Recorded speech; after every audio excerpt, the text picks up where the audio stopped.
দুনিয়াটাকে এত সুশোভিত করে তোমাদের সামনে তুলে ধরেছে, মনে হচ্ছে এই দুনিয়াই সবকিছু। আর এই দুনিয়া পূজারী কোনো যুবক ছেলেকে দিয়ে আপনি আল্লাহর পথে কোনো খেদমত আশা করতে পারেন না, কারণ ওর পুরো চিন্তাটা দুনিয়া কেন্দ্রিক। সকালবেলা ঘুম থেকে উঠেও চিন্তা করে দুনিয়া, দুনিয়ার দুনিয়া, রাতে ঘুমানো পর্যন্ত। আল্লাহুকুমুত তাকাসুর, আল্লাহ পাক বলেছেন হাত্তা যুরতুমুল মাকাবির, যতক্ষণ না তোমরা কবরে পৌঁছাচ্ছ ততক্ষণ এই প্রাচুর্যের প্রতিযোগিতায় লিপ্ত আছো। দুনিয়ার সুশোভিত, এই যে দেখবে দুনিয়ার যত মোহ, এটা তোমার সামনে সহজলভ্য করা হয়েছে। অল্প টাকা দিন এত জিবি কিনুন, মাত্র এত টাকা দিন এত কিছু কিনুন।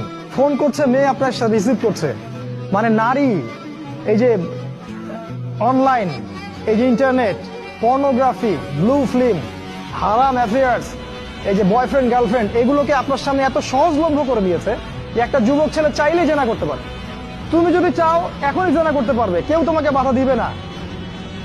তোমার সামনে জেনাকে এত সহজ করা হয়েছে।